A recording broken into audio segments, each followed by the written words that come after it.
Alright, hey everyone. It's me, Barky. I'm back. Obviously, I'm back from South Africa. If you've been keeping up to date with my channel, if you haven't, that's totally cool. But if you have and you're wondering why I'm putting out this video now, it's because I've been in South Africa for the past month and a bit. I think maybe 5 weeks. So I haven't been putting out videos or anything like that, which is why my channel has been stagnant. But I'm very happy with the progress and everything. We're almost at 1,100 subscribers, which is just insane. I said I would do a face reveal for 1,000 subs, so don't worry, we'll do it. Thank you to everyone who's tweeted at me about it. That's fucking awesome. Like, you guys are so cool. Like, everything about this is just very cool. So yeah, that's why you're probably like, well, Alpha 16 came out ages ago, so why are you doing this now? Well, I stayed away from Alpha 16 because I didn't want to like ruin it for me when I got back. Because I couldn't play it, so I didn't want to get super excited about it. But I did take a look over it once, but I can't remember. So this is going to be a like overview video. I'm going to take a look at all the new features I came out with and stuff like that. I think it'll be pretty cool. Obviously a lot of people have been like, oh, Alpha 16, that's old news and stuff. Totally cool. You can wait for my next video, or if you want, or just whatever. I'll be putting out content back to the regular schedule from this point on, which is like a video a day. Anyways, let's get cracking. So I haven't been here for a while, so it's good to be back. So the Wanderlust update. So let me zoom in. I don't have terrible eyesight, but everyone can read with us. That's too much. There we go. Let me start off with the change list. Now, the spherical planet is like the title of this entire thing. It's like the placard of this update. So, of course, I've seen that. But that's still pretty cool, I think. World map is now modeled as a sphere covered with hexagons. Very awesome. New map generation. Make nice mountain ranges, hill clusters, and continents. Okay, that's on the map. That's not in that game. Nice backdrop with stars and sun. Okay, I guess that is kind of nice. Time of day is modeled on this planet view. Local time of day corresponds to how the sunlight hits the planet. Okay, so there's time zones. If that means time zones. Okay, anyways. Time zones are now model. Okay, whoops. New planet generation parameter. Temperature. You can now make worlds overall hotter or overall colder. That's so cool. I'm just trying to think. I think the record for coldest planet was an average negative 93 degrees Celsius. I don't know what that is in Fahrenheit, but pretty fucking cold. I wonder if you can get colder than that now. That would be pretty crazy. The problem with making it hotter is that like if you get anything over 50 degrees Celsius, it's like you can't really do much. It kind of makes it just really tough. But that would be very cool. You don't really get super hot planets, so maybe now we'll get really hot ones. Rainfall, you can make the worlds. There's less or more precipitation. Okay. Wonder if that just affects grass. That would be pretty cool. Very awesome. New biome sea ice. Okay. Alright. I gotta take a look at that. Factions can have many bases. Non-player factions generate with lots of bases.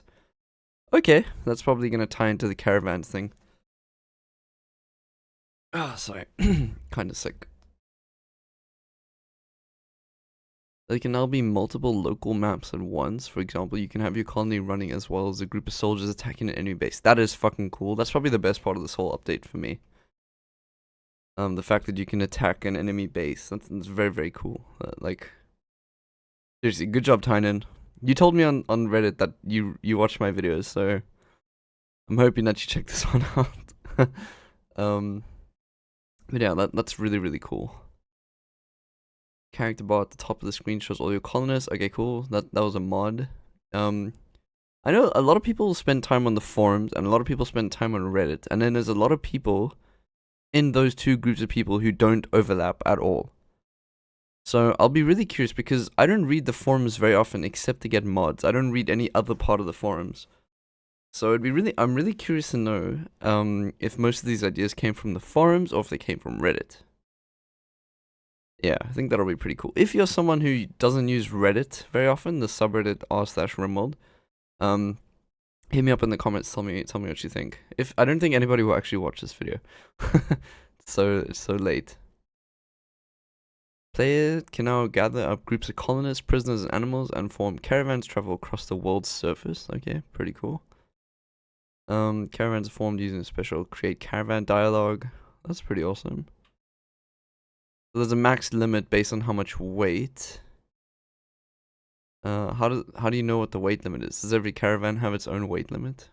Okay. I hope that's balanced.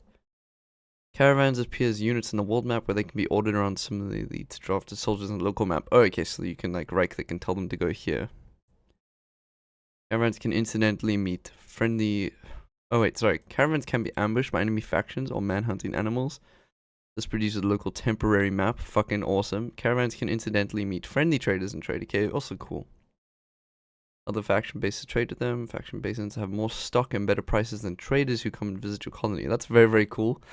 Because now it's like, do I have to spend money to make it there or what? Like anything like that. That's pretty awesome. Caravans can attack faction bases. Okay. The game generates a simple faction base map with defenders and loot. And you raid it. If you defeat the defenders, you can move in and take over the base.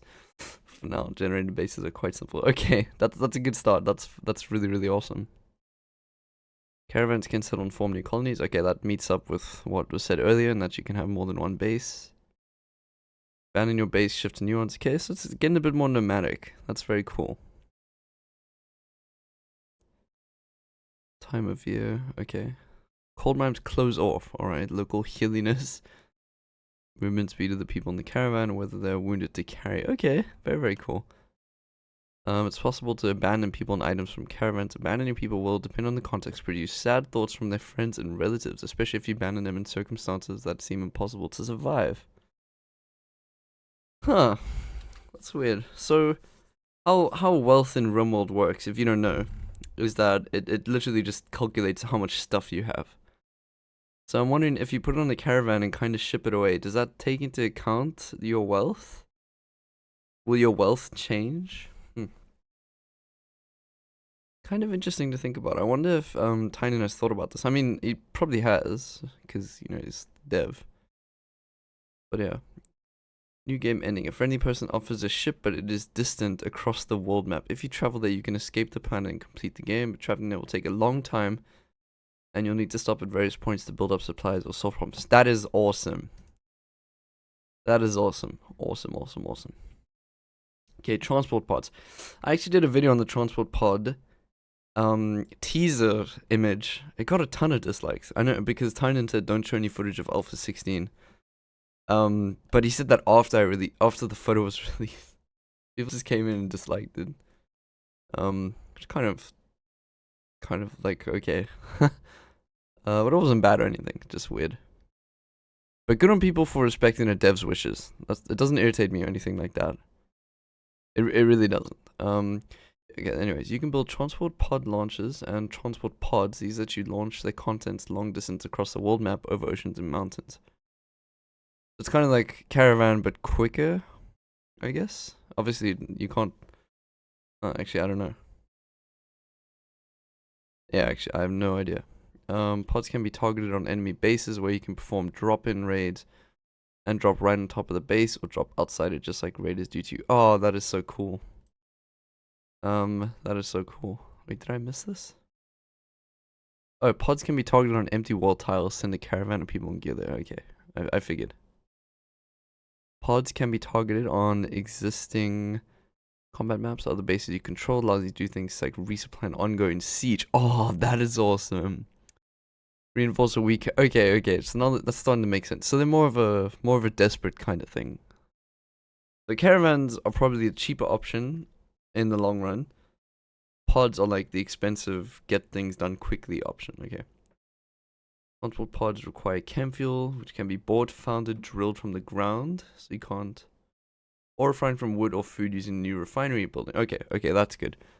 I don't think anything in this game should be unable to be made, except for Luciferium. Yeah, that's the only thing that I think should not be able to be made. Everything else should be able to. Oh, maybe glitter tech stuff. Yeah, okay. I just think Luciferium right now is just a bit, silly. It's too much of it. So if you could make it, it would just be broken. New research screen, research projects are laid out visually according to. Okay, I've actually seen that. That's pretty cool. Yeah, I think I've seen this whole area. Still very cool though. Very, very cool.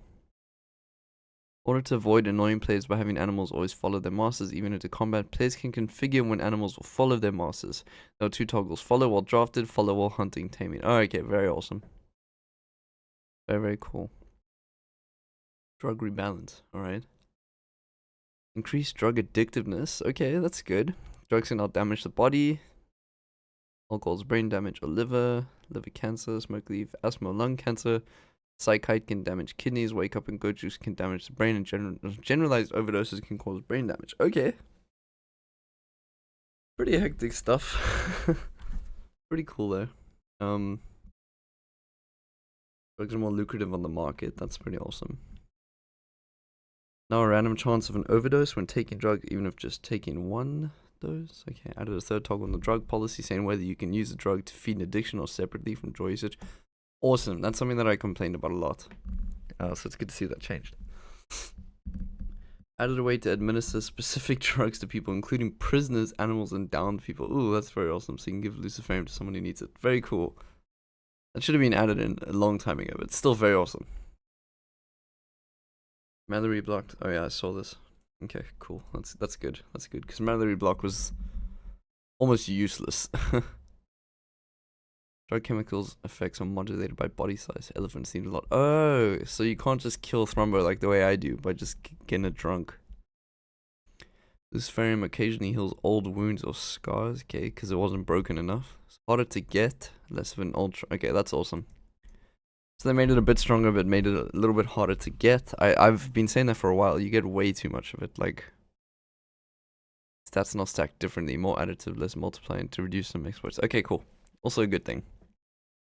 The minute you have organ engineering and you use Luciferium, you are unstoppable. Like, I know it's a mod, so it's not really fair to say that, but it's probably like one of the most commonly used mods. Just because of the surgery aspect of it. I rarely use it for the bionics aspect. But the surgery is a huge deal. So, yeah. Rework surgery failing into 3 modes: minor, catastrophic, and ridiculous. Okay. Ridiculous hits all body parts, minor and catastrophic hits parts near the surgery site. Okay, that makes sense, because sometimes you get catastrophic surgeries in the last patch and it would like chop the dude's head off. Like you're trying to remove a foot and it chops his head off. So that's good. Although it probably still happens. I don't want them to take away the flavor of Rimworld, you know? But yeah, that's pretty cool. Rework trade prices across the board, simplified trade price calculations, and added rich tooltips to feed them back. Okay. Oh yeah, mood effects change room impressiveness. Right, I heard about this. Okay, alright, that's good. That's good. This is just general good stuff. Just good improvements. On growth timing is okay. I'd like to see them change Devil Strand to the thing I suggested, but it's totally okay. I know my videos are tiny, so it does not I don't think anybody important watches them. And I mean in the game development scene. Just by the way. Everyone who watches my videos are important. If you made it this far, how far are we? 14 minutes in. Okay, this is gonna be a long video, unfortunately. But yeah, if you made it this far, you're pretty fucking important. Rescued people, especially space refugees, should sometimes join the colony. Awesome. If the environment isn't survivable, bad temperature, toxic fallout, they should always join the colony. Very, very cool. Animals carrying inventory now have visible packs on. Okay, instead of just picking up with their mouth. Alright, that's good. That's good. Definitely one of the top posts on Reddit is this. New separate bills to stone cut each type of stone. Prisoners are now temporarily marked guilty when do certain actions like killing a colonist or attempting escape. Guilty prisoners can be executed without mood penalties. Thank fuck for that, dude. Faction names are now much more interesting. Okay. New peaceful difficulty mode for players who just want to build stuff. Awesome. Awesome. That's very good for me. for mod reviews and stuff. How many mods have I done where I'm just like, oh my god, people attack me and just explode them? Knew that unhappy nudity. Okay. Renamed Megatherium to Mega Sloth. Alright, I guess that's kind of cool. I don't know what that is. Added proper chickpea. Okay, cool. You can now only request one. Okay, that makes sense because of how caravans work, I guess. He's obviously urging people to leave rather than call. Now we get mood boost for defeating. Okay. Defeating big enemies. What do they mean by big enemies? I can get leaders, but do you mean like lieutenants? Cleaning and harvesting jobs are now given in batches, more efficient and sensible AI. Thank God, dude. The best part about this game that could be improved is the AI. The AI by far. Default medical care for non-colonists is now herbal meds. Awesome. Switches to best meds on recruit. Great. Rebalance most ranged weapons so more time is in cooldown and less in aiming, especially for light weapons. Okay. Pawns generated below age 20 now have no adult backstory. Okay. Hundreds of other balance improvements, exploit solutions, AI improvements, and bug fixes. Alright, sweet, dude. That's pretty cool. That's pretty damn cool. As this guy Lamano says, awesome. You see, this happened on the 20th of December, and I think I left on like the 14th or something. And I remember posting on the Discord server. I was like, I hope it doesn't come out while I'm on holiday. Anyways, this is very, very cool. Anyways, I just want to talk about other stuff besides Rimworld now for a second. I'm back from my South Africa holiday, and I will put out a vlog, and I will have the face reveal and everything like that. And just thank you to everyone who, if you've made it this far in the video, thank you to everyone who watches my videos and like supports the channel and everything. Sorry that I sound so tired now. It's because I am tired. I arrived home like 6 hours ago, and I haven't slept. I haven't been able to sleep because there's a baby outside crying who just stopped. That's why I'm recording this video now. But yeah, thank you guys so much to everyone who's supporting the videos and just liking and everything. Like, I appreciate it so much. I'm not the kind of guy to ask people to like and subscribe. Especially not at the beginning of the video or anything like that. So the people who are, you guys are fucking cool. Definitely make my day every day. We hit 1,000 subscribers. I cannot be happier with that. Like, absolutely awesome. Having said that, I will be making a second channel for non-gaming stuff. Or it might have gaming stuff, but very little of it, because I just want to branch out a bit. Maybe do some, not vlogs. I'm not going to do any Casey Neistat stuff. But just talk about like my life and experiences and stuff like that. I just want to have something to do. Like, it's a lot of fun for me to do YouTube stuff. I don't do it for the money or anything. I barely even monetize videos and stuff like that. So don't worry about me trying to sell out or something stupid like that. It would just be a fun little channel. So I hope you guys come and check it out. That'll be pretty cool. And yeah, so that's it. And as I said at the start of the video, the videos will be going back to like the normal pattern, which is about a video a day, I'd say. Maybe once every 2 days. Yeah, because it's just a lot of fun right now. Like, it's just a lot of fun. So I'm really happy to be back. Anyways, thank you very much for watching. I really appreciate it. Have a nice day. Bye bye.